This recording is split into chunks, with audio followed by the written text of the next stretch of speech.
각자 분주한 삶의 현장 속에서 굴하지 않고 시간과 장소를 이렇게 만들어서 예배의 자리에 나오신 여러분들을 주의 이름으로 축복합니다. 이 시간 오직 주만 바라보며 주의 부르심과 임재가 있는 예배로 나아가십시다. 먼저 우리가 찬양으로 주를 바라보면서 지난 주간 우리 각자가 살아왔던 삶을 되돌아보고 또 하나님께 감사할 것과 회개할 것들을 또 주께 아뢰면서 우리의 시선을 오직 우리를 부르신 그 주님께만 고정하며 바라보는 시간들 가지겠습니다. 찬양하며 기도하며 오직 주만 바라보겠습니다.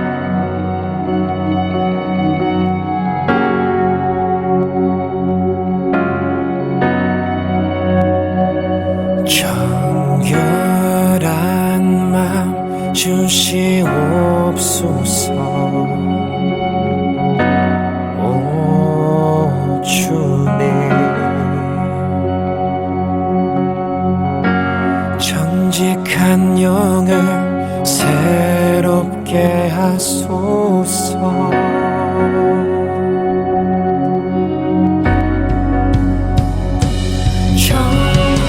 정결한 맘 주시옵소서. 오 주님, 정직한 영을 새롭게 하소서.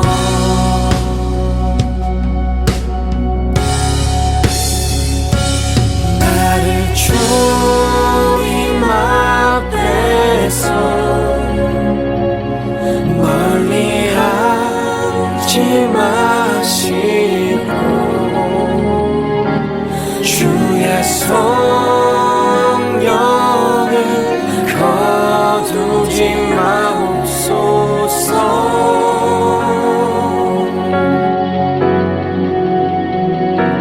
그 구원의 기쁨 다시 회복시키시며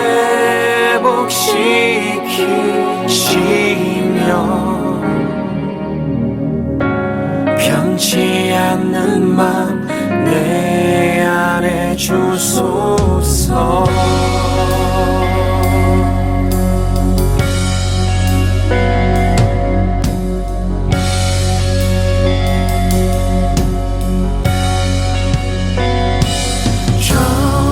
정결한 맘 주시옵소서.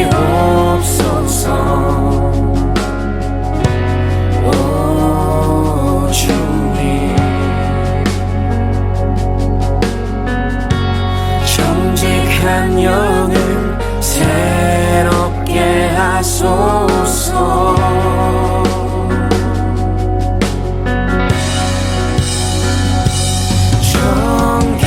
정결한 맘 주시옵소서. 오 주님, 정직한 영을 새롭게 하소서.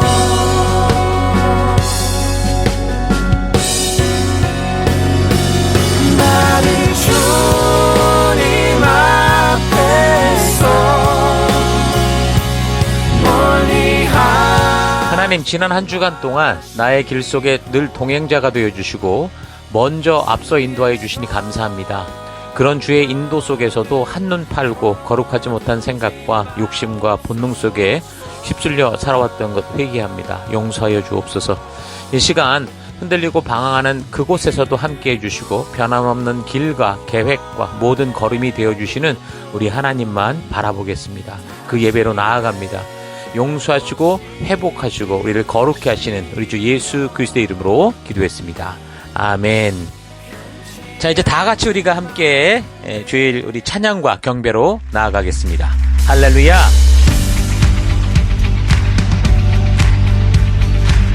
우리를 빛으로 비추신 그 하나님을, 그 예수님을 찬양하며 나갑시다.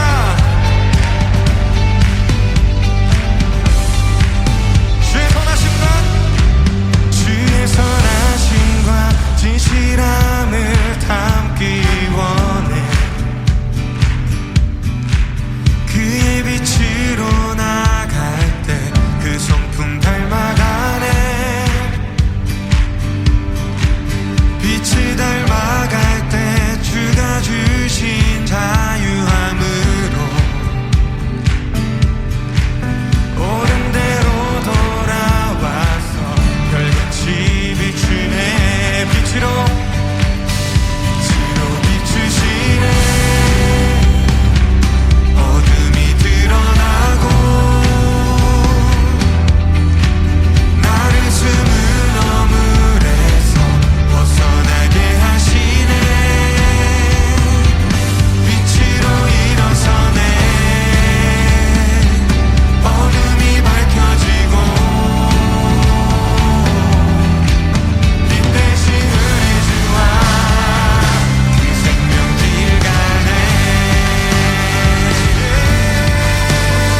you've done for me.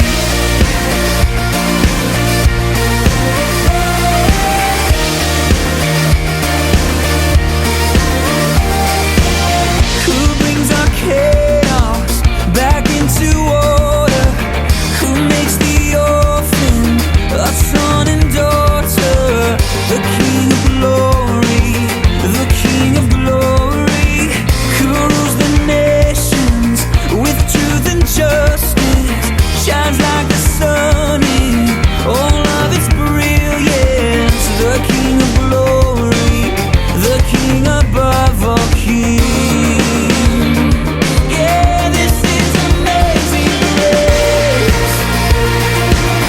This is unfailing love. That you would take my place, that you would bear my cross. You laid down your life, that I would be set free. Oh, Jesus, I sing for all that you've done for me. Worthy is the Lamb who was slain. Worthy is the King who conquered the grave.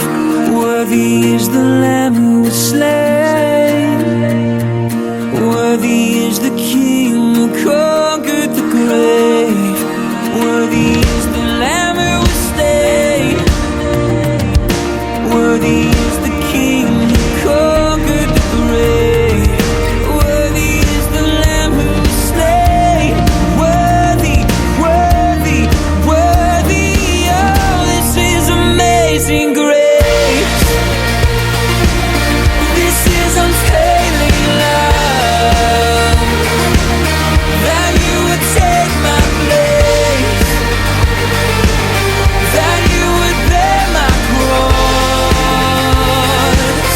You laid down your life, that I would be set free. Oh, Jesus, I sing for all that you've done for me.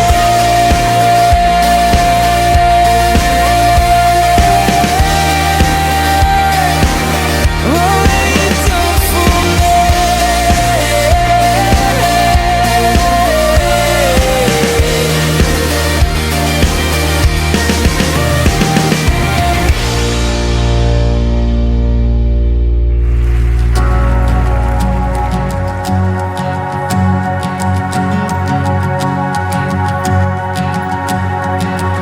Who am I that the highest King would welcome me? I was lost, but He brought me in. Oh, His love for me. Oh, His love for me. Who the Son sets free, oh, is free indeed. I'm a child of God, yes I am. Free at last, He has ransomed me. His grace runs deep. While I was a slave to sin, Jesus died for me. Yes, He died for me. Who the Son sets free, oh, is free indeed. I'm a child of God, yes I am. In my Father's house, there's a place for me. I'm a child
place for me.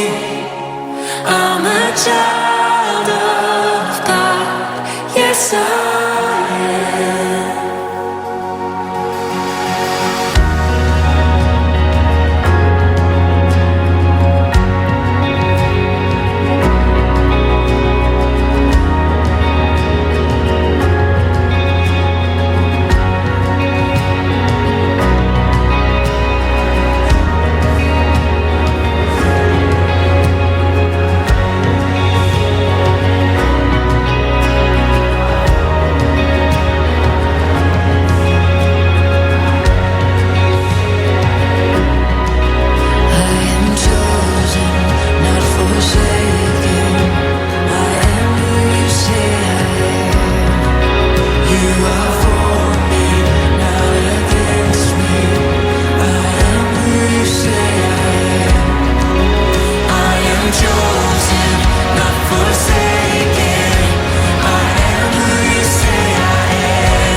주께서 널 위해 지금 여기에서 기도하네.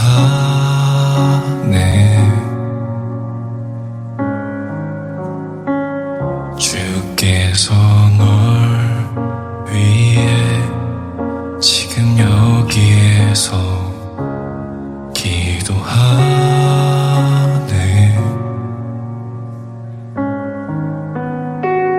주께서 널 위해 지금 여기에서 기도하네.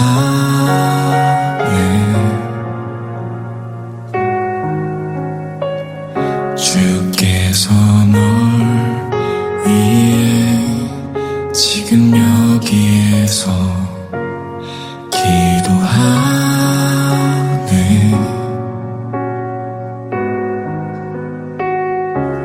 주님을 더 알기 원하네. 주님을 사랑하기 원하네. 이 시간 주님께 기도를 드립니다. 하늘에 계신 내 아버지, 주의 이름이 온 땅에 거룩하게 하시며 주의 나라가 오게 하소서. 아버지의 뜻이 하늘과 같이 땅에서도 이루어지게 하소서. 일용할 양식 내게 주시고 우리가 누군가의 죄를 용서하여 주듯이 우리 죄 용서하여 주소서. 시험에 들게 마시고 악에서 구원하소서. 하소서. 나라와 권능 영광이 영원히 주의 것입니다. 아멘.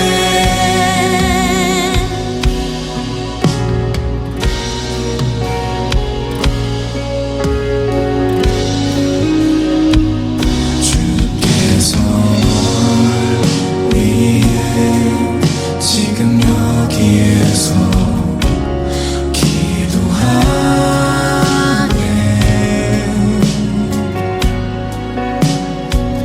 주께서 널 위해 지금 여기에서 기도하네.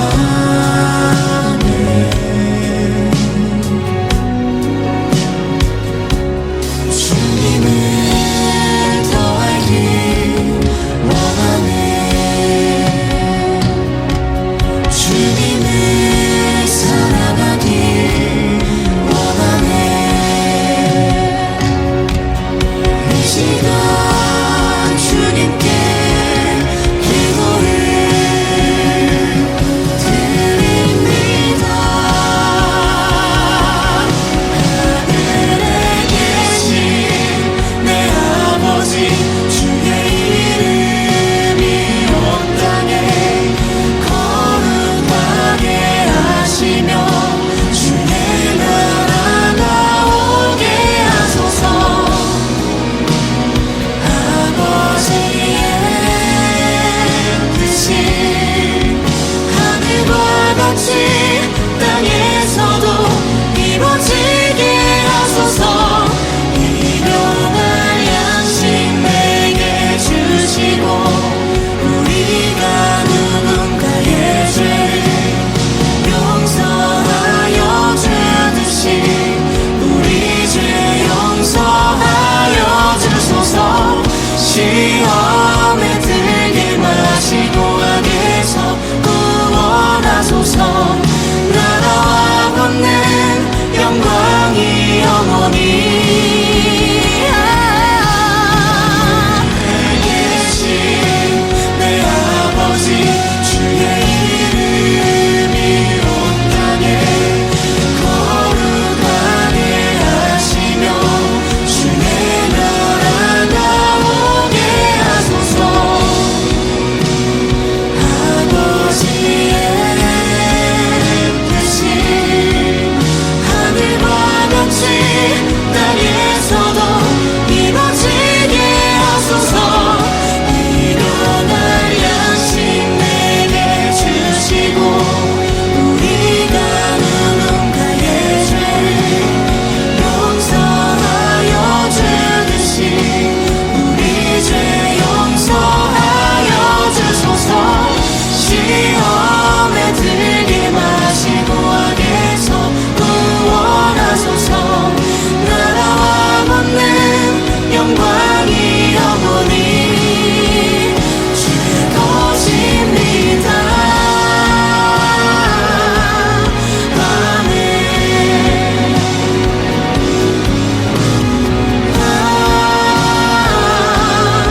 아멘.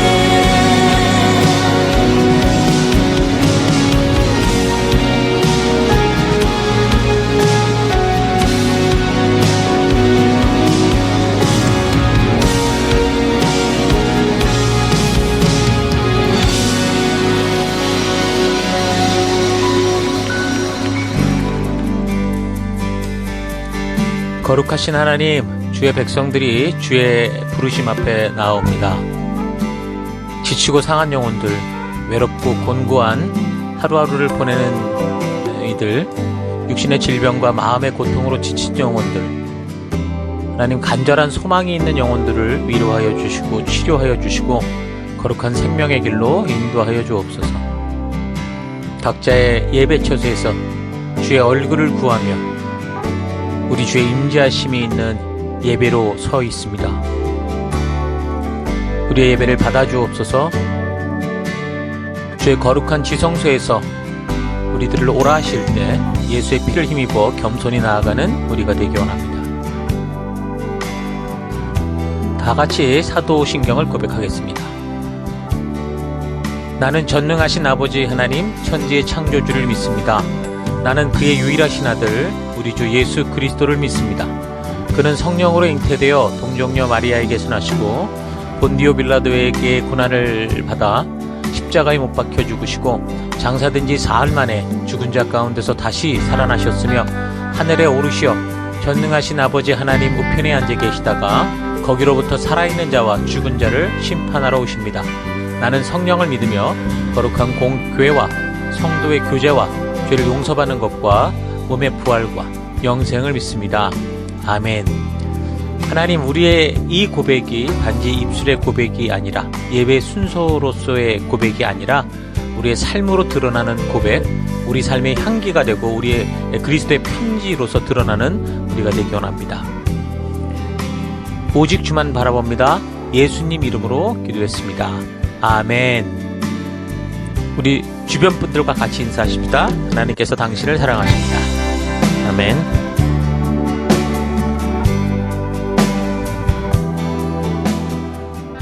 예, 우리 8월 24일, 우리 8월 넷째 주 또 하나님 말씀 함께 살펴나가도록 하겠습니다. 자, 오늘 일반 서신들 이제 7번째 시간이고요. 이제 성경에 남아있는 마지막 서신들, 요한의 서신들을 살펴봅니다. 먼저 요한의 서신들을 살피기 전에 관련된 서론, 역사적인 배경 이런 부분들을 우리가 살펴나가도록 하겠습니다. 하나님은 교제를 원하시지 종교를 원하시지 않는다. 하나님은 교제를 원하시지 종교를 원하시지 않는다. 자, 이런 제목으로 함께 말씀 살펴나가도록 하겠습니다. 예, 오늘 우리 함께 살피는 본문에 해당되는 요한 1서 1장 1절에서 4절까지 봉독해 드리도록 하겠습니다. 태초부터 있는 생명의 말씀에 관하여는 우리가 들은 바요, 눈으로 본 바요, 자세히 보고 우리의 손으로 만진 바라. 이 생명이 나타내신 바 된지라. 이 영원한 생명을 우리가 보았고 증언하여 너희에게 전하노니 이는 아버지와 함께 계시다가 우리에게 나타내신 바 된 이시니라. 우리가 보고 들은 바를 너희에게도 전함은 너희로 우리와 사귐이 있게 하려 함이니 우리의 사귐은 아버지와 그의 아들 예수 그리스도와 더불어 누림이라. 우리가 이것을 쓰면 우리의 기쁨이 충만하게 하려 함이라. 아멘. 예, 여러분, 사람들은 자기 무의식 속에 이 정의된 잠재되어 있는 그 가치를 따라서 모든 것을 인식하고 분별하고 생각하고 이해하고 행동하게 됩니다. 그러니까 우리의 행동과 생각을 결정하는 그 가치관은 그러면 어떻게 생기냐? 우리의 삶이 시작되면서부터 그러니까 여러 삶의 과정 속에서 경험 속에서 생겨나게 되죠.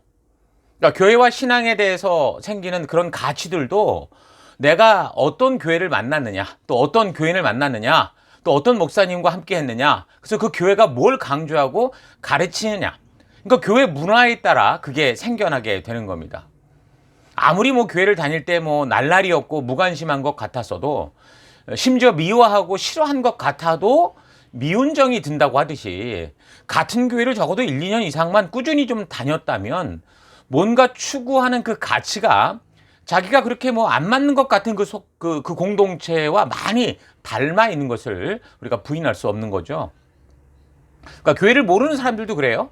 교회에 대한 안 좋은 인식을 가지고 있는 그런 경우도 잘 보면 결국 뭐 미디어 매체를 통해서든 뭐 자기가 직접 주변의 사람들의 경험을 통해서든 그러니까 교인과 목사 등에 대해 실망스러운 것들을 경험했기 때문인 경우가 많고요.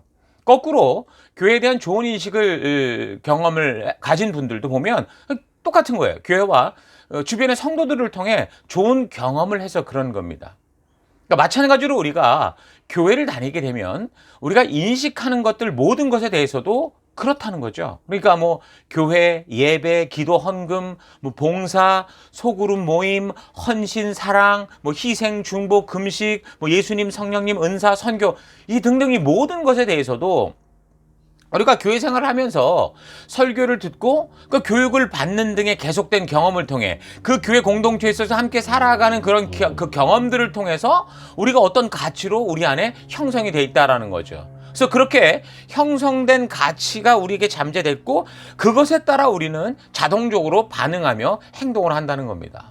예를 들어서 하나님에 대해서 많은 경우 교인들이 교회에 가면 늘 듣는 얘기가 하나님 얘기니까 하나님을 잘 알고 있다라고 생각을 하지만 그동안 살아오면서 사실 여러 삶의 터에서 뭐 교육이나 뭐 실제 삶의 경험을 통해서 나의 무의식 속에 신은 이런 존재다라고 생각하며 이렇게 잡혀있는 신관이라고 그러죠. 그런 그 개인적 가치관에 따라 그렇게 하나님을 상상하게 된다라는 거죠. 그래서 많은 사람들이 하나님에 대해서는 똑같이 얘기를 하지만 많은 경우 그 하나님이, 그들이 말하는 하나님이 성경의 계시를 통해 우리에게 보여주시는 진정한 하나님의 모습이 아니고 그냥 자신이 어려서부터 인식해오던 그런 신, 그러니까 자기의 생각과 기대를 따라 생긴 자기 기대 속의 신, 그저 그냥 남들을 통해 듣고 상상했던 그 신을 성경이 말하는 하나님이다라고 착각하는 경우가 많다는 거죠. 아마도 누구나 이런 오해들은 뭐 크게 적게든 다 있을 수밖에 없는 게 사실 인간의 모습입니다. 자, 그래서 우리는 우리의 신앙에 있어서 무엇보다 내 무의식 속에 현재까지 정립되어 있는, 잠재되어 있는 가치들이 성경을 통해 다 하나씩 바르게 점검돼야 될 필요가 있는 겁니다. 나는 이렇다고 생각해 왔는데 그럼 내 생각이 그 성경과 전혀 다른 식의 이해를 가질 수 있기 때문에 그래서 그렇게 인식된 가치에 따라 우리는 또다시 생각하고 기대하고 그렇게 행동하는 존재이기 때문에 우리는 말씀 앞에 이 모든 것을 꺼내서 되점검해야 됩니다. 그게 바로 새 사람답게 사는 그런 길인 거죠. 자, 그중에 성경에 대해서 그래요.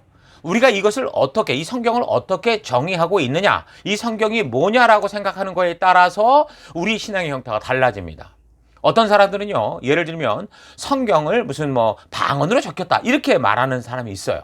뭐 예전에 은혜로 교회라고 하는 뭐 무슨 목자, 여자 목사, 이게 성도 폭행건 때문에 2019년에 징역 7년 선고를 받은 사람이었는데 이 사람은 뭐라고 그랬냐면 성경이 방언으로 돼 있다. 그렇기 때문에 이것을 풀기 위한 특별한 해석자, 하나님으로부터 특별히 어떤 그 이 사명을 받은 자가 필요하다. 이렇게 생각을 했던 거죠. 그러니까 그 특별한 해석자가 바로 그 자기다. 그러니까 이단의 교주인 자신이 된다. 이렇게 속이는 겁니다. 모든 이단이 그런 거예요. 그런데 그런 이단들의 거짓 성경 공부에 쉽게 넘어가는 사람들이 있죠. 왜냐하면 성경을 읽어도 이해가 되지 않고 잘 모르겠으니까 그럼 이건 결국 방언이구나. 우리가 읽을 수는 있으나 이건 우리가 알 수 있는 게 아니구나 라고 생각을 하고 그래서 그 성경을 해석해 줄 수 있는 특별한 존재가 필요하다고 스스로 그렇게 이제 받아들인 거죠. 그러니 이렇게 이단의 함정에 거짓 이 속임수에 쉽게 빠지게 되는 겁니다.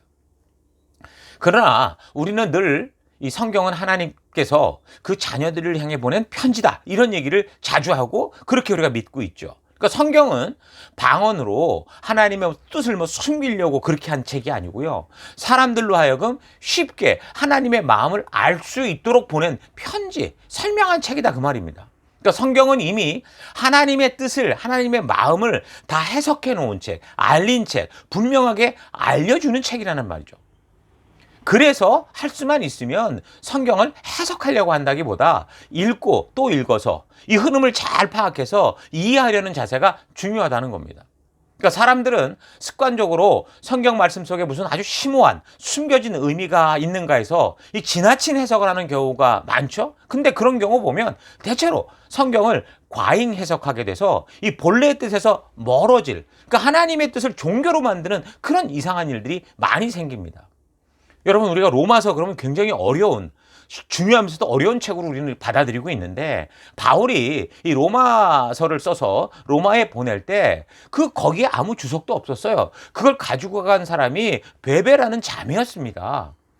그래서 그 편지를 받은 로마 교회 성도들은 베베 자매가 읽어주는 편지 듣고 그 궁금한 거 물어보고 그래서 이런 거였구나 그걸 깨달았다라는 거죠. 그러니까 특별한 해석이나 주석이 없어도 편지를 읽듯이 읽어서 서로 나누며 쉽게 이해할 수 있는 내용이라는 겁니다.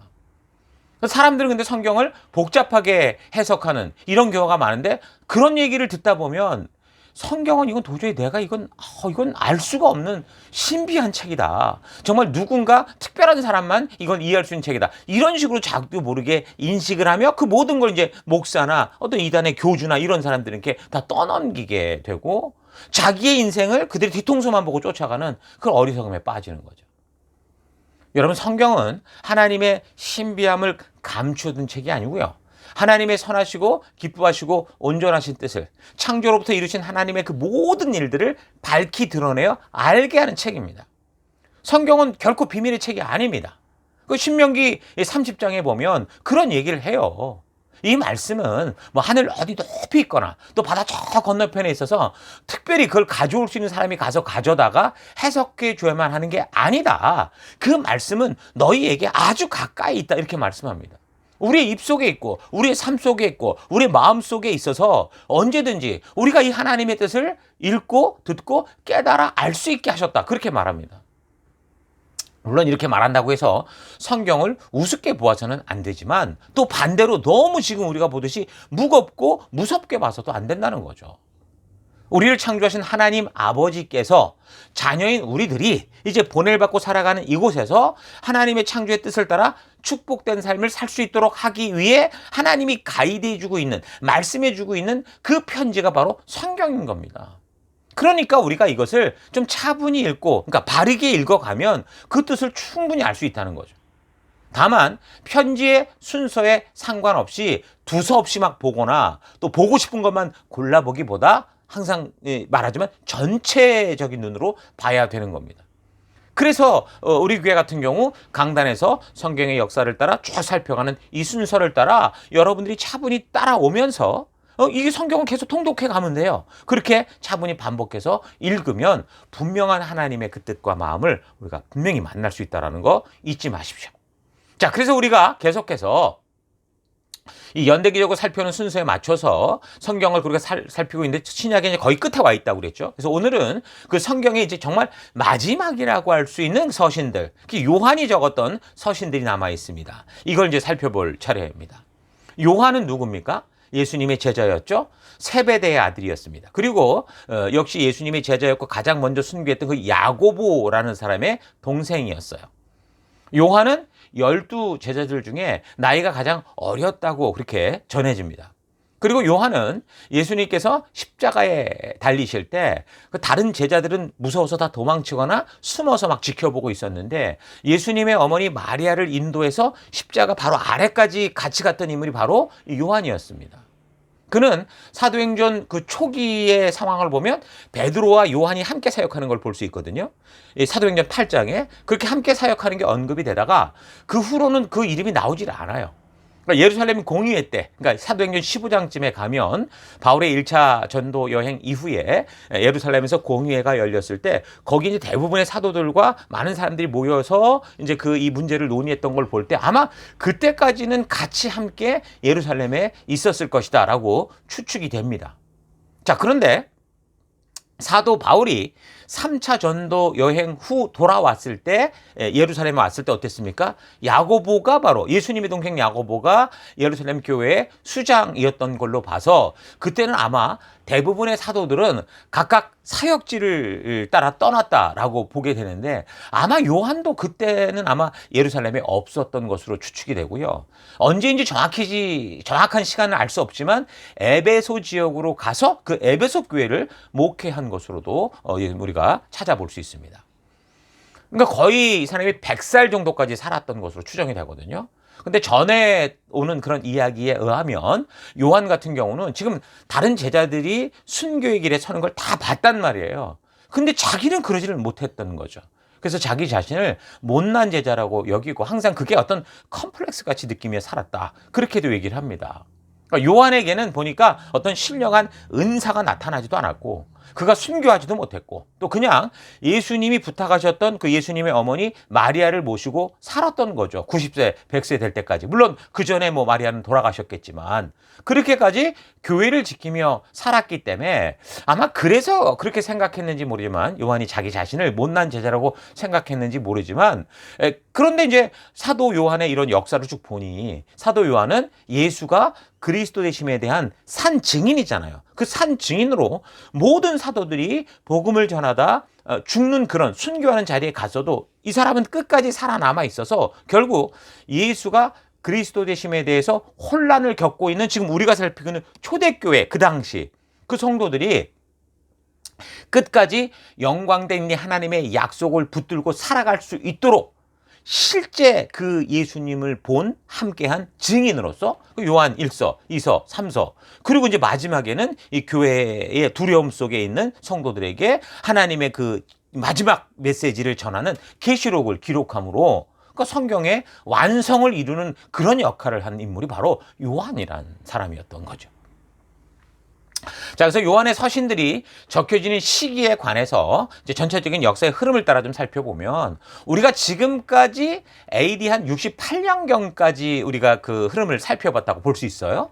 AD 64년에 로마의 대화재 사건을 계기로 네로 황제로 말미암는 교회에 대한 핍박이 시작됐고 그 여파 속에 한 AD 67년 8년경에 사도 바울이 로마에서 순교를 했고 그리고 AD 68년 어디선지는 모르지만 사도 베드로도 순교를 하게 되죠. 그리고 그 이후에 AD 68년에 네로가 그렇게 자살해서 죽게 된 후에 로마는 이제 다음 후계자, 그러니까 로마 제국은 그 다음 후계자에 대해서 거의 한 1, 2년간 굉장히 국가적 혼란을 겪게 되게 되는데요. 그때 뭐 갈바, 오토, 비텔리우스 이런 사람들이 이제 연이어 뭐 이제 황제로 즉위하면서 불과 뭐 1, 2년 안에 그냥 그 얼마 되지도 않은 사이에 암살돼 죽거나 자살로 죽거나 뭐 비텔리우스 같은 경우는 뭐 싸우다가 경권을 잃고 뭐 처형당하거나 이런 식으로 복잡한 시간이 흘러갑니다. 자, 그리고 나서 예루살렘의 반란을 진압하고 있었던 그 베스파시아누스가 비텔리우스를 이제 누르고 그러고 나서 이제 AD 69년에 황제로 등극을 하게 됩니다.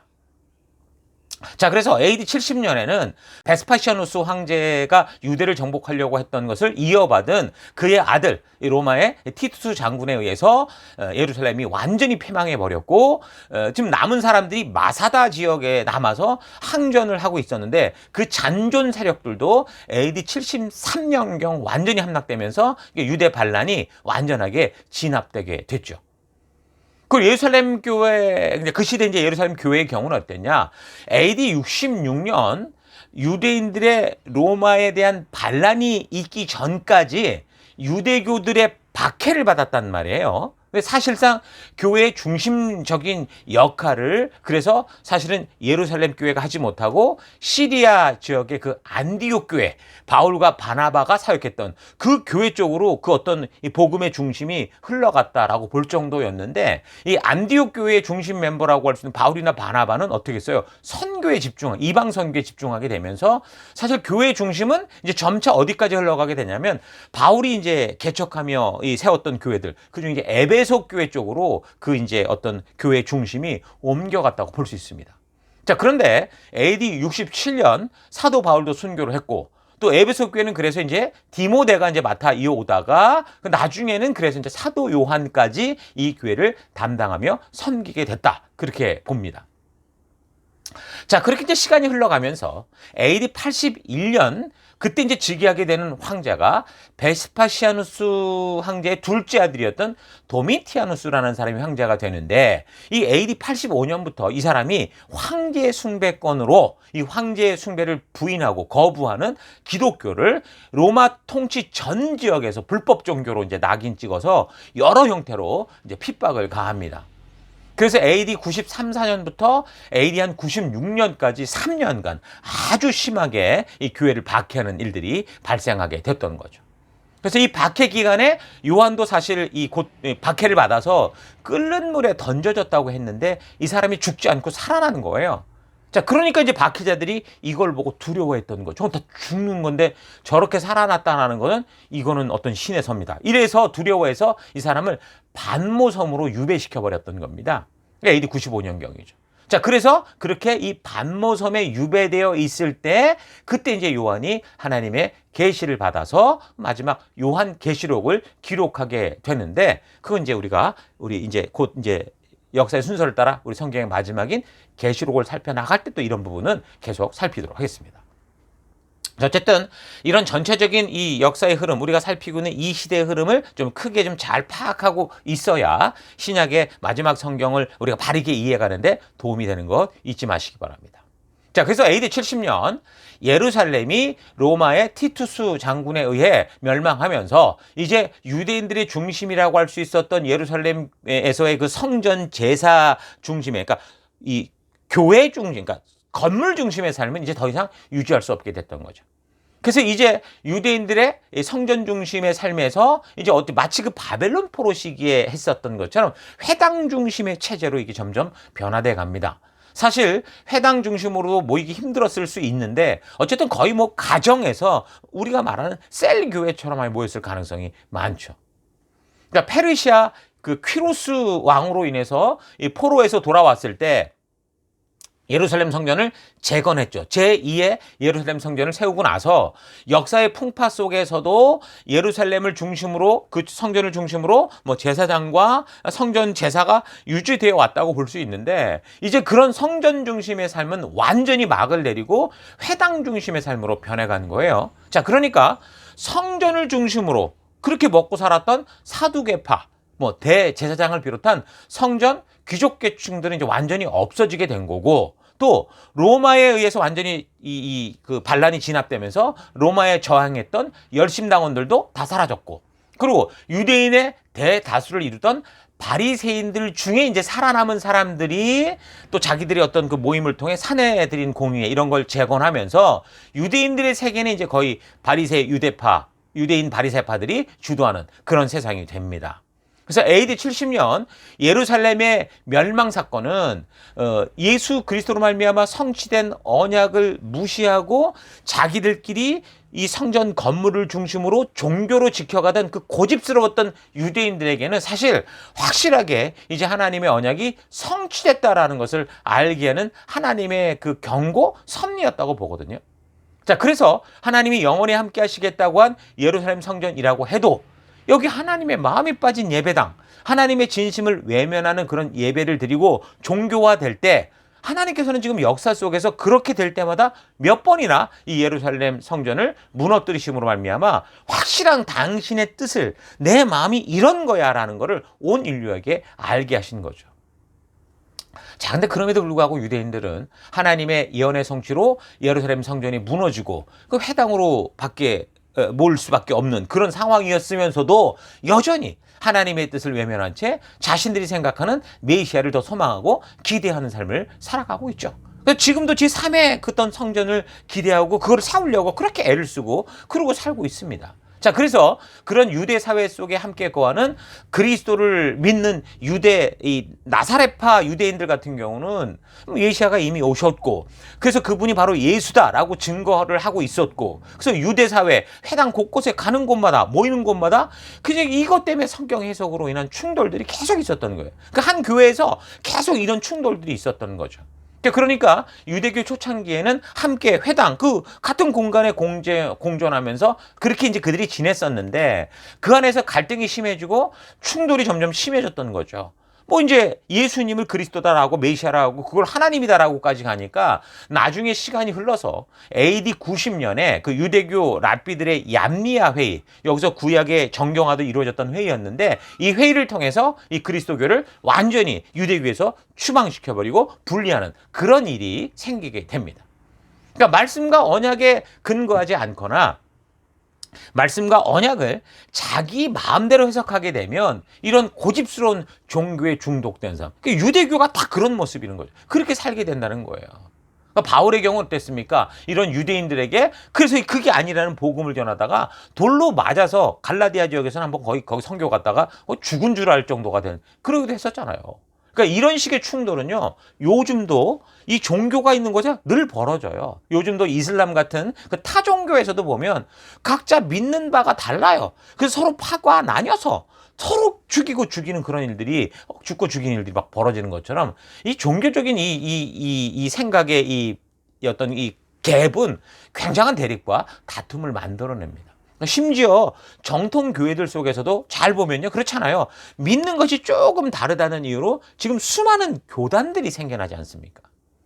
자, 그 중에 하나, 그 당시 나사렛파 유대인들이 복음 전도를 위해서 주로 사용했던 성경을 보면 그 성경이 그 당시 70인역 번역판이었었는데 그 히브리어 단어에 메시아라고 하는 단어를 70인역 헬라어로 번역할 때 그리스도라고 번역을 했던 거예요. 그래서 나사렛파, 그러니까 예수를 믿는 유대인들이 이걸 근거로 예수가 그리스도다라는 이 주장을 계속 해왔기 때문에 이거 너무 불편하다. 이래서 이 바리새파 유대인들이 자기들만의 새로운 헬라어 번역판을 또 만들어내는 거예요. 그래서 그런 자기들이 원하는 대로 이제 이 단어들을 고르게 되는 거죠. 그래서 이제 그런 해석을 보면 이제 서로 이제 성경이 기준이라고 말하니 이제 이 원본 싸움에 아주 들어갈 수밖에 없는 그런 상황이 돼요. 예를 들면 이사야서 7장 14절에 보라 처녀가 잉태하여 아들을 낳을 것이요 그 이름을 임마누엘이라 하리라, 이런 말씀이 예수님의 동정녀 탄생에 관한 명백한 예언이다라고 이제 나사렛파 예수를 믿는 사람들이 그렇게 주장을 했기 때문에 그 처녀, 이 히브리어로 베툴라라고 하는데 이 단어를 새로 번역할 때는 좀 다른 단어로 바꾸게 돼요. 기존 BC 250여 년경에 번역된 그 70인역에서는 파르테노스, 처녀라는 이 분명한 단어를 가지고 번역을 했는데 BC 1세기에서 AD 1세기에 기록된 것으로 추정되는 사해사본 원본에는 히브리어로 이 처녀를 말하는 베툴라가 아니라 알마라는 말로 되어 있는 거예요. 일반적으로 알마라는 것은 처녀를 가리킨다라기보다요, 그냥 젊은 여성, 결혼 정년기 여성, 이런 식으로, 그러니까 아이를 잉태할 수 있는 여성, 이런 정도로 해석이 되거든요. 자, 그렇게 되면 이 처녀라는 이게 굉장히 중요한 건데, 동정녀 탄생에. 근데 이제 이게 문제가 될 수 있는, 이제 이런 식으로 이제 교묘한 이런 변질들이 일어나게 되는 거죠. 그렇다면 사해사본의 경우, 그래도 가장 많이 오래된 사본이라 얘기를 하니까 그 BC 250여 년경 70인역을 번역할 때 뭔가 분명히 원본을 썼을 건데 그 원본을 사용하지 않고 그렇게 이제 유대인들에 의해 변질된 원본을 썼거나 아니면 이미 자기들이 그걸 또다시 변개하는 그런 일들이 있었을 거라고 볼 수 있죠. 그래서 지금도 유대인들에게 이사야 7장 14절 이 처녀에 대한 얘기, 동정녀 얘기를 가지고 얘기를 하잖아요. 그러면 유대인들은 자기들이 주장하고 증거하는 성경 원본, 그 번역본을 근거로 예수님은 사생하다, 이런 식으로 이제 맞받아치게 되는 거죠. 그래서 예수가 그리스도시냐 아니냐, 이거는요, 예수님이 이 땅에 오셔서 사역을 완성하시고 부활 승천하신 후에 계속 끊임없이 계속되는, 물론 초창기에는 너무 확실한 증인들이 있었기 때문에 그게 어떤 확고한 틀을 잡아가고 있었는데 이제 이 증인들이 하나둘씩 죽어가면서 어떻게 되는 거예요? 이게 점점 큰 논쟁이 됐던 거죠. 그래서 이런 충돌 과정에서도 나사렛파 유대인들이 열정을 가지고 예수가 그리스도시다라는 이 전도 사역을 멈추지 않으니까 바리새파 유대인들은 회당에서 강독되는 그 성구집에서 아예 이 고난받는 종과 관련된 이사야의 예언 부분을 생략할 정도로 아주 심각한 다툼들이 있었던 거예요. 자, 어찌됐든 자, 이런 분위기로 유대사회가 계속 예수가 그리스도이시다 아니다 이걸 가지고 부딪히며 나아갔다면 분명히 회당에서도 나사렛파와 바리새파가 분리된 모임을 가졌을 가능성이 많죠. 자, 그렇게 AD 70년 예루살렘 성전의 파멸 후에 유대교들은 바리새파를 중심으로 여전히 메시아가 오지 않은 거고 오실 거다라고 하면서 현재까지 지금 그 유대교가 이어지고 있는 거고요. 그리고 이제 AD 90년 그 아까 말한 얌리아 회의를 통해서 나사렛파, 다시 말해서 예수가 그리스도시고 살아계신 하나님의 아들이다, 그가 하나님이다라고 믿는 이 교회들, 기독교를 유대교로부터 분리시켜버리는, 그래서 현재 그 이후 우리가 지금까지 기독교의 그 전통을 가지고 이렇게 이어져 온 겁니다. 자, 이렇게 시작된 기독교예요. 근데 그게 중간에 이제 카톨릭으로 바뀌었다가 이제 우리가 이 종교개혁을 통해 기독교가 나오다 보니까 무슨 천주교가 뭐 이게 무슨 큰 집이고 뭐 기독교가 작은 집, 아니에요. 처음부터 기독교의 그 흐름이 이렇게 흘러간 겁니다. 근데 그게 천주교에 의해서 변질돼 가고 자꾸 빗나가고 그런 식으로 있는 상황 속에 이제 종교개혁을 통해서 이렇게 바른 역사의 길을 잡게 됐다라는 거죠. 자, 그래서 그렇게 교회가 형성되어 성장해 가면서 예루살렘 패망 이후 바리새파 유대인들의 교회에 대한 핍박은 미미해졌지만 이제 이 로마 집권 전 지역에서 영향을 미치던 이 교회는 또 다른 이제 시련을 맞이하게 되는데 그게 이제 크게 하나는 이미 우리가 살피고 있는 로마 정부적인 탄압이었던 것이고요. 또 하나는 교회 자체적인 그 어려움이었어요. 그 증인들이 죽어가고 그 다음에 이제 이 믿음이 뭐냐라는 첫 믿음을 의심하게 하고 자꾸 다른 각도, 말하자면 인본주의 철학의 그런 기초를 두고 예수님이 누구신지를 생각하는 그런 거짓 교사들, 그러니까 종교로 만들어서 자신들의 탐욕을 채우고자 하는 그런 거짓 가르침들이 생겨나면서 빗나간 믿음들이 고개를 들게, 교회를 이제 공격하게 되는 거죠. 보편적으로 그런 존재에 대해서 사도 바울의 편지나 또 우리 사도 베드로의 편지에서는 거짓 교사라고 이제 지칭을 하는데 그게 바로 뭐라고 했어요? 영지주의다라고 이렇게 불렀죠. 그러니까 인본주의적인 이단을 말하는 겁니다. 자, 오늘날로 적용해 보면요. 한국 교회, 오늘 이제 우리 교회 시대의 20년 전, 그러니까 1990년 정도에서부터 흐름을 보면요. 그 신천지라고 하는 이단이 나타났단 말이에요, 그때. 그 점점 교회를 혼란하게 하다가 2000년 중반이 되면서부터 더더욱 고개를 들어서 이제 기성교회까지 침투해가지고 교회를 조직적으로 분열시키고 결국 파괴하는 짓들을 하고 있는 그런 모습과 같다고 볼 수 있어요. 그러니까 신천지는 이게 이 한국의 그 이단 족보가 있는데 유재열의 장막성전이라고 하는 그 이단 사상을 계승을 해서 거기에다가 심지어 통일교 교리까지 막 짬뽕을 시켰어요. 그러니까 완전히 짜집기 된 이 교리를 가지고 지금 한국교회들이 성도들에게 바르게 말씀과 역사를 교육시키지 않고 있었으니까, 그러니까 뭔가 성경 공부에 갈급했더니 성도들의 그 갈증을 파고 들어가지고 무료 성경 연구원 뭐 이래가지고서 그런 이름으로 완전히 이 믿음의 이 분명한 이 가치를 이단의 교리로 바꾸는 이 짓을 한 거예요. 그래서 지금 한국교회뿐 아니라 온 사회 전반적으로까지 이 신천지라는 단체로 인해서 얼마나 혼란을 겪고 있습니까? 통일교 같은 경우는 국가적인 어떤 어려움이 생기니까 일본에 가서 뿌리를 두고 그렇게 성장을 했었고, 신천지는 지금 또 여기 뭐 호주에도 지금 여기서 또 판치는 이 어디 모나시 대학인가 어디에도 있다고 그러죠. 이런 식으로 이런 짓거리를 하고 있는 겁니다. 초대교회 시기 AD 70년 예루살렘이 패망하고 AD 90년 유대교로부터 기독교가 분리될 때 사도 요한이 그래서 이 펜을 들어서 영지주의적인 주장에 대해서 반박하고 그가 분명히 증인이었던, 그러니까 예수가 그리스도 되심을 전해야 했던 이런 약 20년간의 시기 동안 교회적인 분위기가 아마 요즘 우리 한국 이런 교회 풍토와 비슷하지 않나 그렇게 보는 겁니다. 물론 역사적으로 볼 때 초대교회 당시였던 1세기 그 당시에는 뭐 영지주의 그래가지고 그게 어떤 확고한 철학이나 이론으로 정립된 형태로 드러나지는 않았고요. 2세기가 이제 되어서야 본격적으로 이제 그 모습들이 드러나게 되는데, 그러나 사도 바울이나 사도 베드로 그리고 이제 우리가 살피는 이 사도 요한의 글이나 유다서 같은 거를 통해 볼 때 이미 초대교회에서부터 그 이단들, 이 거짓 교사들의 실체가 분명히 시작되는 것은 알 수 있다는 거죠. 그러니까 저들이 주장하는 근본은 뭐냐? 예수를 그리스도로 믿지 않는 거예요. 예수와 그리스도를 분리시키려는 거죠. 신천지는 뭐 사람의 아들이 구름을 타고 오신다 이 말을 예수님의 재림으로 해석하지 않고 성령이 육체로 오신다 이런 식으로 변질시켜서 그 교주 이만희가 바로 육체로 온 성령 곧 보혜사라고 하면서 육신적으로 죽지 않고 영원히 살 거다, 일단 이 사탄적인 이런 얘기를 하거든요.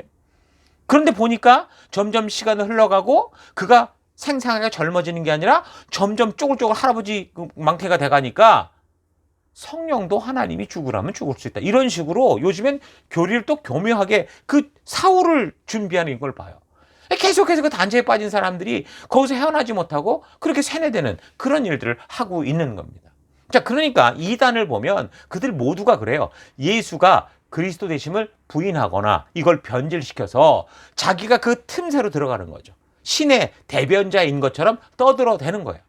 우리가 지금 성경 역사를 살피는 이 시대 거짓 교사들이 주장했던 그 이 영지주의적 주장들과 똑같은 그런 이단적 종교 논리를 지금 우리 시대에 나타나는 이단들이 또 똑같이 그 원리를 사용하고 있는 겁니다.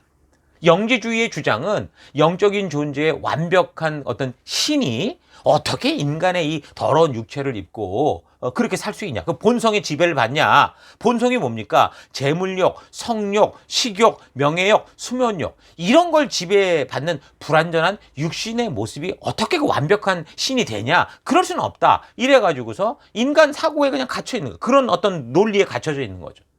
그래서 그런 인본주의적인 관점에서 그리스도의 임재를 이해하려고 하다 보니까 예수는 인간일 뿐이고 그리스도라고 하는 하나님의 신이 잠시 그의 육체를 사용했다. 이렇게 주장을 하거나 아니면 아예 오늘날 우리가 소위 이제 이해할 수 홀로그램 같은 그러니까 실제가 아닌 어떤 가상적 존재였다. 이런 식으로 이제 생각이 별의별 식으로 다 흘러가게 됐던 거죠.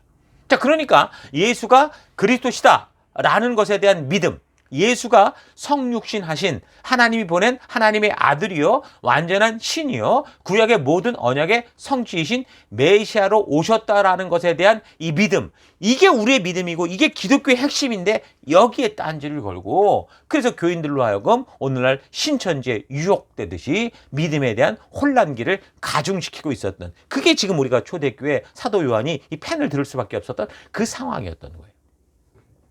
사도 바울의 말기 사역으로부터 AD 70년 예루살렘이 멸망하고 계속되는 그 십수년간 교회 안에는 이런 혼란스러운 생각들과 그것이 사실인 것처럼 가르치는 거짓 교사들이 발생하므로 교회와 성도가 바른 말씀에서 자꾸 빗나가고 하나님이 열어놓으신 그 생명의 길이 아닌 자꾸 또 죽음의 길로 떨어질 수밖에 없는 그런 위기로 처해 갔던 거죠. 그래서 이미 다른 사도들은 AD 70년 예루살렘 멸망을 전후로 뭐 순교를 하거나 또 예수님의 살아계신 역사를 직접적으로 증거할 그 증인들이 그렇게 해서 거의 다 죽었을 때 예수님의 성육신과 그 사역과 일생의 사역과 십자가의 죽음과 부활과 승천을 그대로 봤던 산 증인 그게 요한 아닙니까? 예수님의 제자 바로 요한이 그때까지 죽지 않고 살아있었던 거예요. 부끄러운 제자가 아니라 바로 이때를 위해 그가 계속 살아있었다라고 볼 수 있겠죠. 그래서 예수가 그리스도셨다라는 이 사실에 대한 산 증인으로 적은 그 말씀이 바로 요한복음이에요. 그게.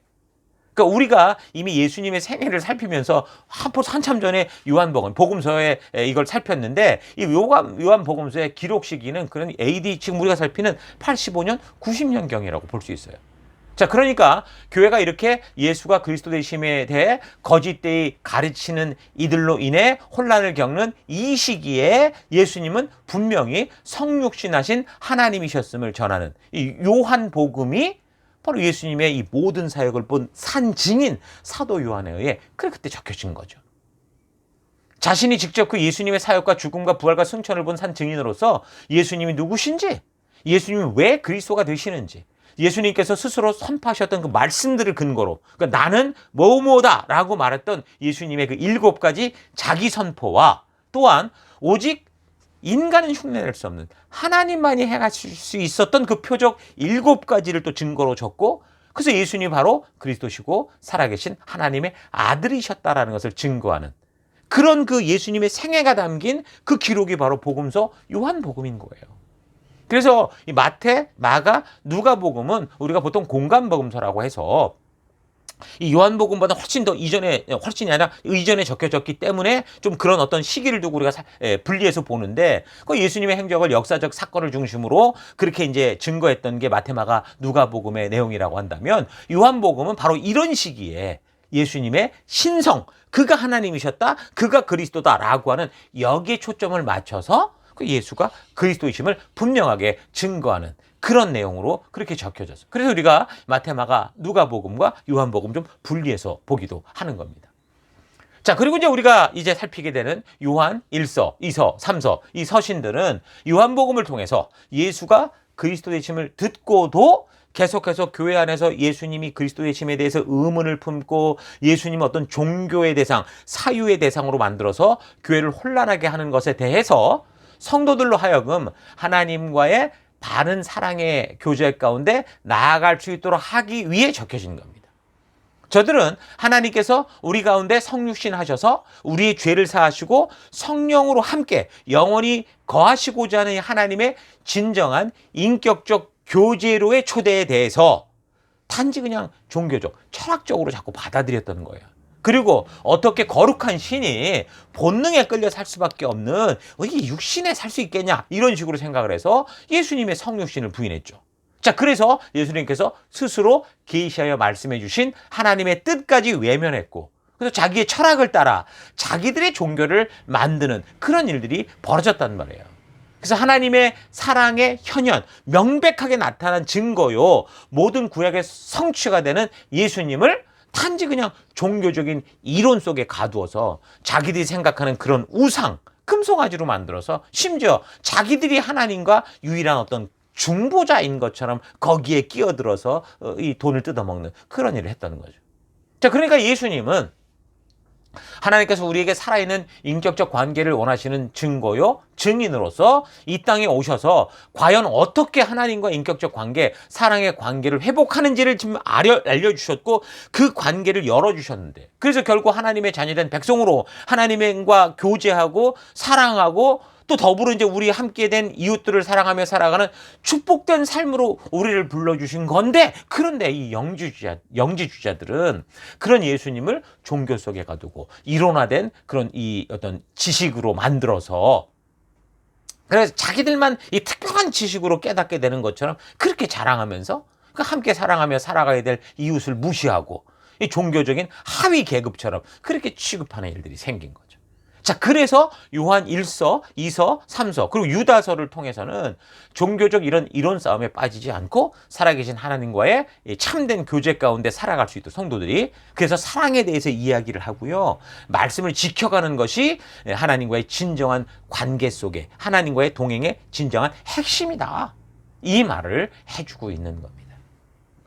자, 그래서 요한이 펜을 들어서 요한 1서를 쓰게 된 이유들을 그럼 이 내용들을 본문 안에서 직접 좀 살펴보면, 첫째, 성도들이 종교에 빠지지 않고 하나님과 인격적 관계 가운데 나올 수 있도록 적었다는 거예요. 1장 3절. 우리가 보고 들은 것을 여러분에게 말하는 이유는 여러분이 우리와 함께 교제하기를 원하기 때문입니다. 우리가 함께 나누는 이 교제는 하나님 아버지 그리고 그의 아들 예수 그리스도와 함께 가지는 교제입니다. 자, 조금 전에 얘기한 것처럼 결국 영지 주인이 어쩌니 하는 그 이단 사상들은 모두 단지 성경을 어떤 종교적 수학 문제 풀듯이 이리저리 철학적 사고 거기에 짜맞춰서 자기들이 원하는 결과를 가지려고 뭔가 자꾸 신비하게 더 종교적으로 만들려고 한다는 거예요. 하나님은 그런데 한 종교의 교주가 되기 위해서 우리를 창조한 게 아니거든요. 우리와 사귐이 있고 교제가 있는, 그러니까 인격적인 만남을 위해 우리를 창조하셨고 자유의지를 줘서 인간 스스로 이 하나님 나라 안에서 하나님과 교제가 가능한 그런 존재, 신과 같은 존재로 만드시는 거예요. 그런데 그런 하나님의 진심을 종교로 가두어버리고 자기들이 원하는 종교 이론으로 아주 복잡하게 만들어서 말장난만 하는 그런 일이 벌어졌기에 이걸 적는 거예요. 이걸 알리려고, 이 거짓을 알게 하려고. 그래서 만약에 우리가 교회를 다니면서도 이 말씀을 통해, 하나님의 말씀을 통해 이 안에 담긴 하나님의 진심을 알지 못하고 그 하나님과 인격적 관계 가운데 거듭나지 못하면, 그리고 단지 자기의 종교적 만족이나 그리고 자기의 걱정이나 뭐 소망이나 채워주는 그런 신 정도로만 안다면 그건 영지주의가 추구하는 종교적 우상숭배에 지나지 않는다는 거 잊지 마십시오. 하나님은 여러분과 교제하기 원하시고 동행하기 원하시고 함께 하나님 나라에서 거룩한 삶을 살아가기 원하시는 분이다라는 거 잊지 마시기 바랍니다. 자, 두 번째 기록 목적은 이 장을 볼 때 이미 우리가 하나님을 알고 죄를 용서함을 받았을 뿐 아니라 악한 싸움에서 이겼기 때문에 이제 이 세상에 속한 것에 마음을 뺏기지 말고 하나님 나라 백성들과 살라. 그것 때문에 적었다는 거예요. 2장 1절. 나의 자녀들이여, 나는 여러분이 죄를 짓지 않기를 바라는 오직 한 마음에서 이 글을 쓰고 있습니다. 이 악한 세상과 이 세상에 속한 모든 것에 마음 뺏기지 마십시오. 만일 이런 것을 사랑한다면 여러분은 진정으로 하나님을 사랑하지 않는다는 것을 나타내는 거예요. 이렇게 얘기를 합니다. 그러니까 오늘 우리 시대를 향해서 더욱 이건 강력하게 전파되는 경고 메시지라고 볼 수 있어요. 로마라는 거대한 선진국의 편리 속에 살아가면서 저들이 추구하는 거는 뭐예요? 인간의 근본적인 욕구, 본능을 따라 살아가는 거였는데 오늘날도 보세요. 좀 살만한 나라, 그런 사회에서 추구하는 것들은 전부 그런 거예요. 똑같아요. 네가 원하는 대로 해. 너의 생각에 하고 싶은 대로 그게 인생이야. 이러는 거죠. 한 번만 더, 조금만 더. 이게 넘어섰어요. 원하는 만큼 해. 욜로 이래가면서. 그러니까 성경은 인간의 본능을 무조건 금욕하게 하지 않아요. 근데 성경이 말씀하는 거는 인간으로서 무슨 금욕주의의 삶을 살라는 게 아니고요. 그 뿌리 속에 결국 악한 욕망, 욕심으로 말미암는 것들을 추구하고 있는 그 이 세상을 닮지 말라는 거예요. 하나님과 근본적으로 다른 길을 가지 말라는 거예요. 그래서 믿음으로 하나님께 속했고 하나님의 은혜로 열방의 거룩한 제사장의 사명을 맡은 이들이 시간이 흘러 그 세속에 빠지고 그 어두워지고 세상이 추구하는 바를 따라 흘러가는 이게 안타까워서 지금 이 사도 요한이 그런 길로 가지 않도록 첫사랑으로 우리와 함께했던 하나님이 우리와 함께 하셨던 그 예수님과의 그 첫사랑으로 돌아오라. 그래서 적었던 겁니다. 자, 그리고 세 번째는 적그리스도를 조심하게 하기 위해서 적었다고 해요. 2장 26절. 내가 여러분에게 적그리스도를 조심하라고 이렇게 간곡히 써 보내는 것은 여러분의 눈을 어둡게 하고 잘못된 대로 이끌어가려고 하는 자들에게 속아 넘어가지 않도록 하기 위한 것입니다. 적그리스도의 정의는 분명해요. 예수님을 그리스도로 인정하지 않거나 이상하게 꼬아버리거나 인정한다고 하면서도 또 다른 길이 있다라고 추구하는 겁니다. 자, 그러니까 예수님만이 그리스도시고 살아계신 하나님의 아들입니다. 이렇게 고백하는 게 아니고 예수님은 그리스도가 아니다라고 하던가 아니면 예수님도 그리스도다 이런 식으로 주장을 하면서 하나님이 보내신 유일한 독생자 그리스도 예수의 그 존재를 부인하고 구원을 얻는 다른 방법이 있다. 예수도 훌륭한 제자인데 이 세상의 마지막 그 제자는 바로 이슬람이다. 이런 식으로 이게 모든 게 다 적그리스도적 행위라는 거예요. 요즘엔 예수님은 초림의 주님이시고 자기는 재림이시다는 그렇게 사기치는 그런 것들도 있고 심지어 이제 자기가 거기 껴들기가 뭐하니까 자기가 보혜사다라고 이 사기치는 이 이단들이 정말 많지 않습니까?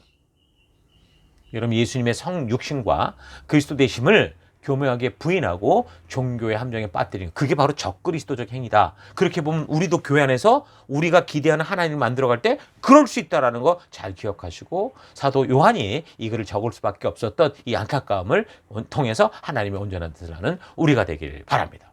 자, 그리고 마지막 네 번째. 왜 적었냐? 하늘에 속한 백성답게 살아갈 수 있도록 하기 위해 적었다는 거예요. 5장 13절. 내가 하나님의 아들의 이름을 믿는 너희에게 이것을 쓰는 것은 너희로 하여금 너희에게 영생이 있음 알게 합니다. 그러니까 지난번 베드로 사도를 통해서도 우리가 다시 상기해 봤지만 영원한 내세에 대한 그 확신이 없으면 이 하나님 나라에 대한 실체 감각이 없으면 사람들은 누구나 다 어때요? 이 세상 속에 마음을 빼앗기고 맙니다.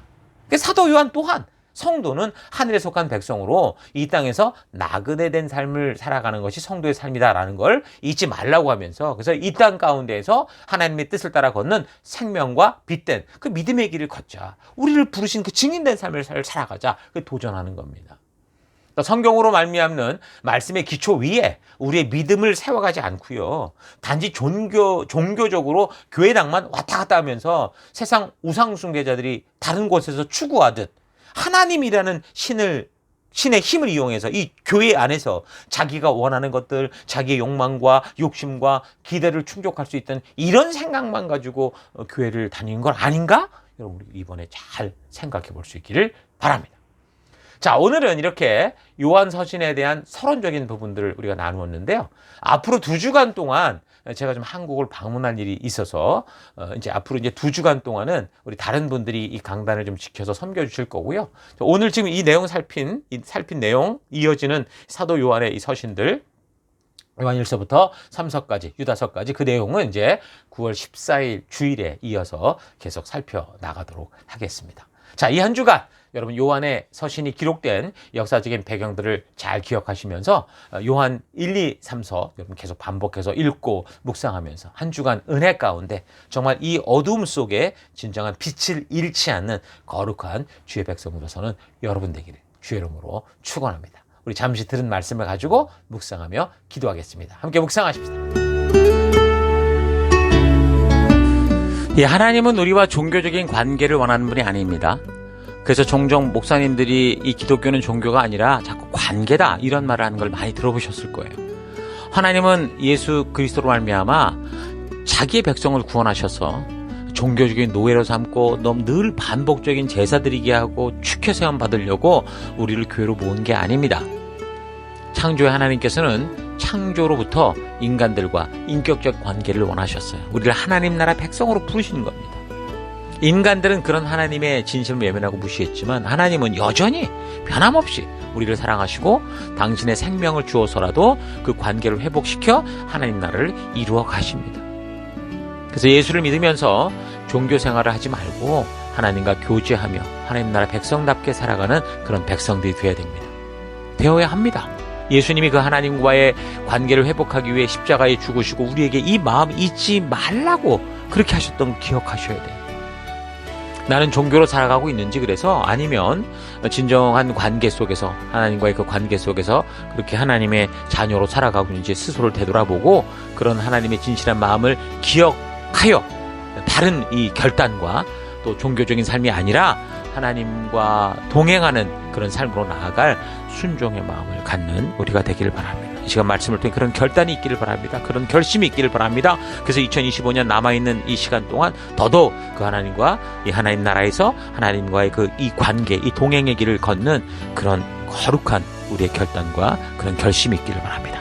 이 시간 그런 결심과 결단을 가지고 함께 기도하기 원하는데, 첫째, 하나님의 말씀대로 행하는 것이 하나님의 자녀된 삶인 줄 모르고 그저 교회당만 왔다 갔다 하며 하나님의 말씀에는 관심도 없고 하나님의 뜻이 무엇인지조차 모르면서 아무렇지도 않았던 마치 영지주의자들 같은 그런 삶을 살아왔던 것 회개합니다. 용서하여 주옵소서 기도하시고, 두 번째, 하나님의 말씀에 무관심하는 것이 불순종의 죄이고 그래서 말씀대로 적극적으로 살아가지 않는 게 죄다라는 것 잘 깨닫고 이제는 주의 말씀대로만 온전히 사는 내가 되기를 원합니다. 기도하시고, 마지막, 하나님, 무엇보다 하나님의 진심, 하나님의 뜻을 바르고 빠르게 아는 일에 힘쓰는 내가 되겠습니다. 그래서 내 주변에서 만나게 되는 예수님의 피로 산 이 거룩한 생명들을 소중히 여기고 그들과 함께 하나님과 교제하는 주도적인 사람으로 세워가고 그런 삶 사는 내가 되기를 원합니다. 다 같이 함께 잠시 기도하겠습니다. 기도하십시오.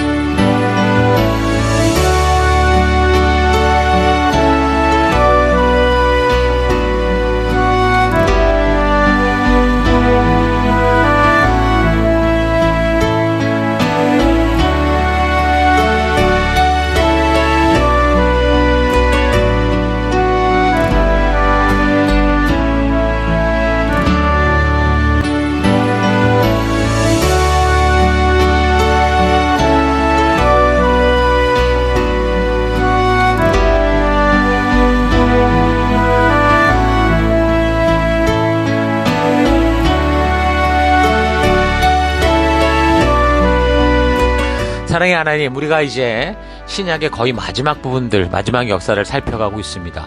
이제 그동안 살아왔던 이 역사들을 통해 이제 마지막으로 우리에게도 말씀하실 하나님의 그 귀한 뜻, 우리에게 경고케 하신 그 말씀들을 우리가 온전히 듣고 깨닫는 우리가 되게 하여 주옵소서.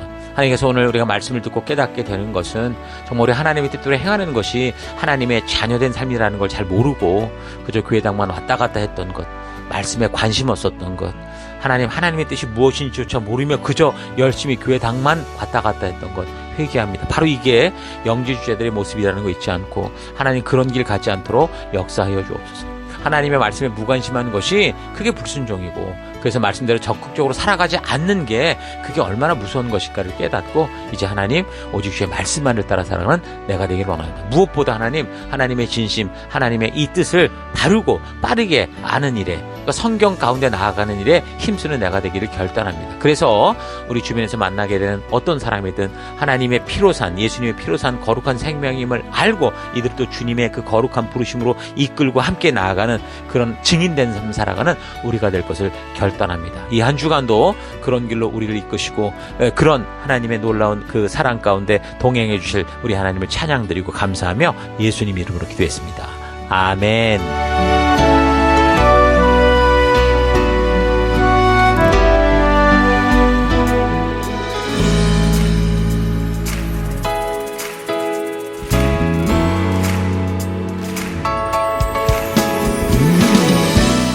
8월 24일 교회 소식을 함께 나누겠습니다.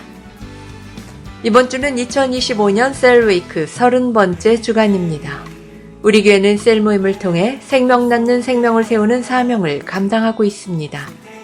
생명 낳는 생명을 세우는 사명은 하나님의 전적인 은혜로 구원받은 모든 성도들의 존재의 이유입니다.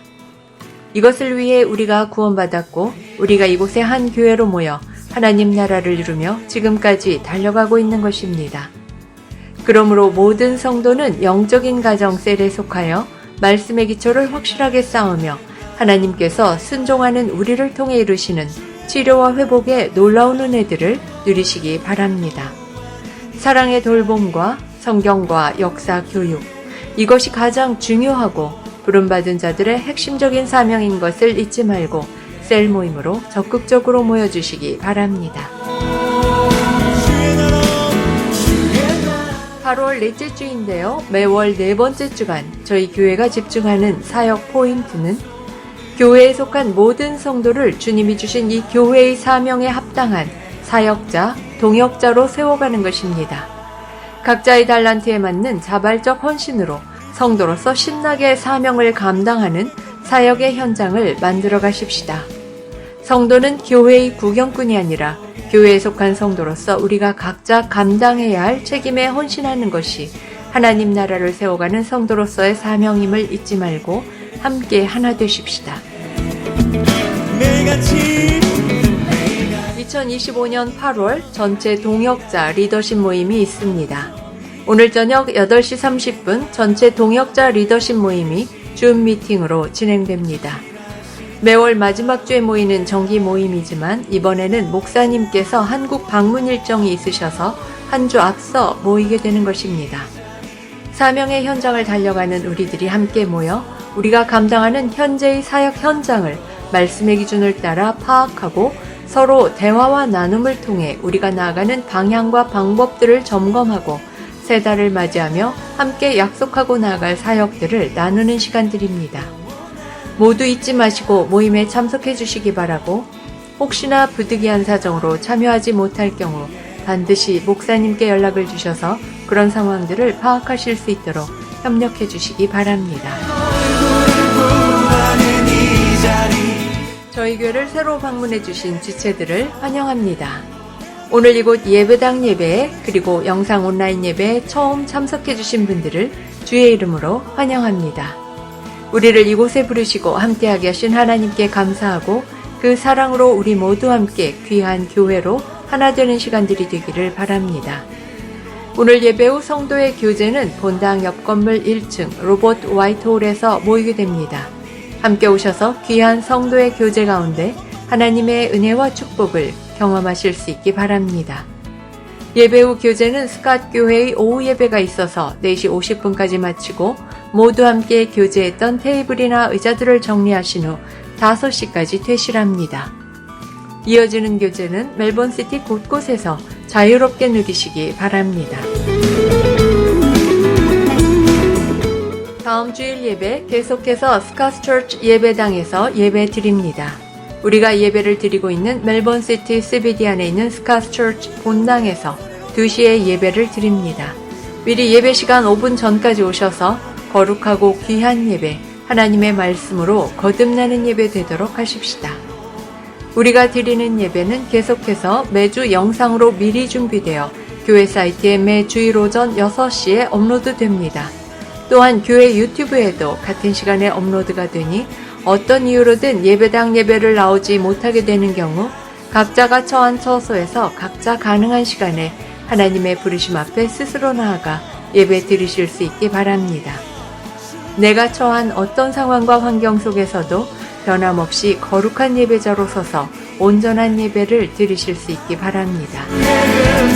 지금까지 8월 넷째 주일 교회 소식이었습니다. 한 주간도 믿음으로 말씀 따라 승리하는 여러분들 되시기 바랍니다. 하나님 말씀 계속해서 다 같이 우리 교회가 존재하는 목적을 선포하고 축도로 예배를 마치겠습니다.